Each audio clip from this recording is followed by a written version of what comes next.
Hey everyone, Idris here from Just Another Night. Friday again, so as you know, another video. Today I'll be talking to you guys about My Hero Academia, one of my current favourite mangas that's recently started. But before we get into that, remember to like, comment and subscribe. Let us know how you guys are doing and what you guys want to see.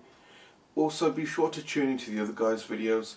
Curtis put one out on Monday about dead game franchises. And Toby covered his favourite Disney characters. It's definitely entertaining, so go check it out. Also, our podcast went up last night, so make sure to give that a listen too. Very controversial topic, and that was console wars, so go check that out. Now, without further ado, let's jump into it.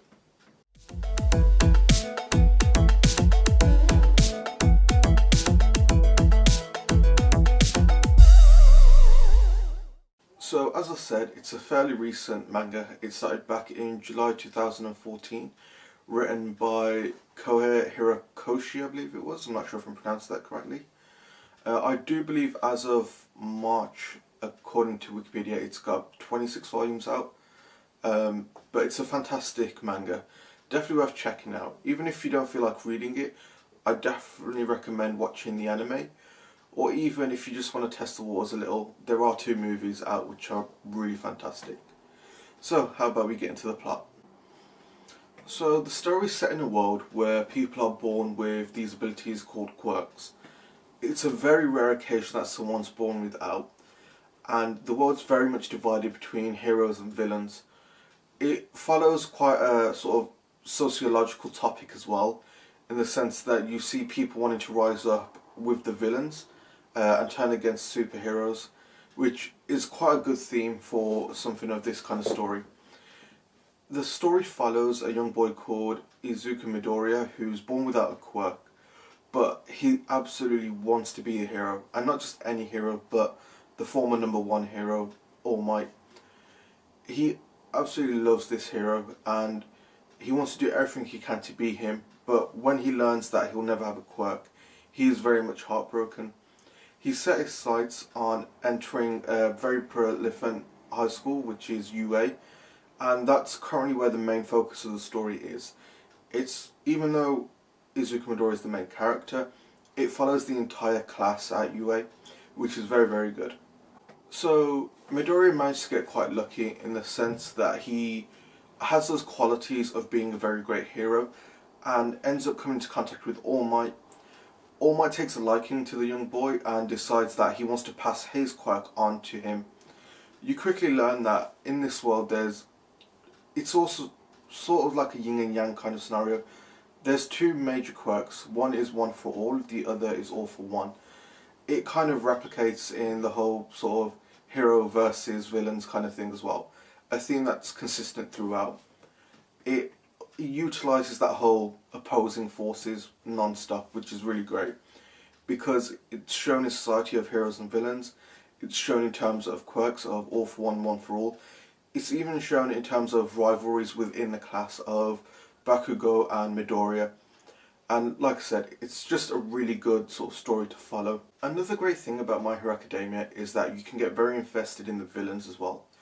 They're not the kind of villains that are there for a moment, get defeated and are thrown out of the story. They actually have their own stories going on, and you can tell it's leading up to a pinnacle moment. And that's what I find very great about this. What tends to happen with a lot of comics and mangas is that you have a quick battle and that's it, they're done and dusted. Whereas with this, it's constantly developing every single character. So you get to learn more and more about them, and there's so much content and it makes it so enjoyable. I mean, one of my favourite villains happens to be Dobby because of his blue flames. And the special thing about this is that it always keeps you guessing as well, because you have an inkling that one character is going to be related to another in some way or form. And that's what keeps you going with it. You want to find out if that's true. And that's something I absolutely love about this manga. As I mentioned earlier, there's always 2 opposing forces. The one I specifically mentioned was All for One and One for All. So All for One is essentially the villain. He is able to take many people's quirks and use them for himself. Whereas One for All is a quirk that's passed down through generations in order to make, one of the strongest heroes about. And that's a very good theme because it is consistent all the way through. And it's not a case of, oh, Midoriya's gotten one for all and he's suddenly the strongest hero out there. But it shows that he's got to develop. And that's another great thing about it. Because you're following him throughout hero school, essentially, you can see how his power progresses. You can see his weaknesses and you can see his strengths. And that's what's really good about this. Normally with like a manga, a hero gets beaten and all of a sudden he's super powerful and is able to defeat the villain. But with this you see that it's not so simple.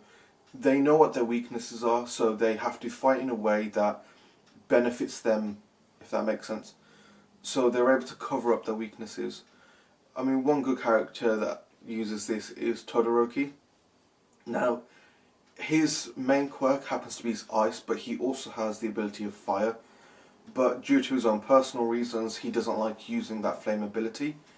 But as you see through, he comes to terms with those personal reasons and is able to perfect his skill, so he's able to use both simultaneously. Like I said, you do follow various characters and they all have their own very impressive stories, so I highly recommend you go check this out. As I mentioned earlier, it is available on a few other platforms. So there is the anime series, which looks spectacular, especially when it comes to the fight scenes.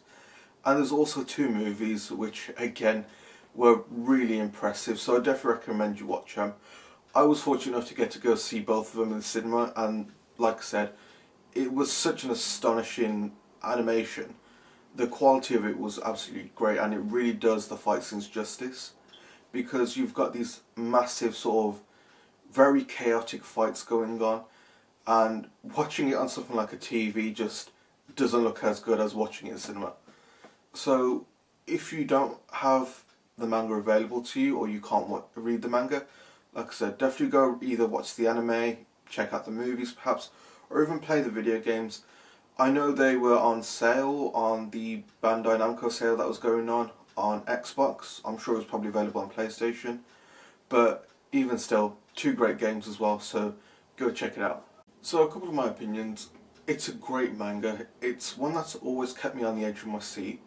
A lot of mangas tend to have fillers in, or they drag on the main fights for quite a while, and that's something that makes me lose interest, whereas this is yet to do that. Because there's constantly something going on, or there's some form of development, it always keeps you on the edge of your seat, and it keeps you very much invested in all of the characters, whether heroes or villains. You're constantly wanting to know more about them, or how they're connected to the bigger picture, and that's something I absolutely love about this. And as I said, the artwork on it is really great, the fight scenes are amazing, even the range of quirks and abilities in it, it kind of blows your mind. You wouldn't really think about some of these various powers in that way, if that makes sense. I mean, one character is able to produce tape out of his elbows, which is quite an obscure quirk, but again, that's something that makes you keep sort of ingrained in this story. It's absolutely spectacular. Even if you're not able to read the manga, like I said, go check out the movie or even play the games. It's a good starting point, and it's a very, very good manga. I recommend it for both kids and adults. Everyone could enjoy this and appreciate how good it is. So guys, that's the end of the video. Tell me what you lot think. Have you guys read My Hero Academia? What do you guys think of it? I know for me, I definitely want to see another film sometime soon. And I get quite impatient with the story and want to know what's going on next. Also, like I said at the start of the video, go check out the other guys' videos as well. Curtis talks about dead game franchises. There's a certain level of irony to it because he mentions Tony Hawk. And as most of you may know, they've actually kind of remastered the Tony Hawk games now. And Toby talks about his favourite Disney characters. So yeah, go check them out. Give the podcast a listen too. Are you guys a PlayStation fan, Xbox fan, PC fan? Let us know. But for now, comment, like and subscribe, and see you guys next week.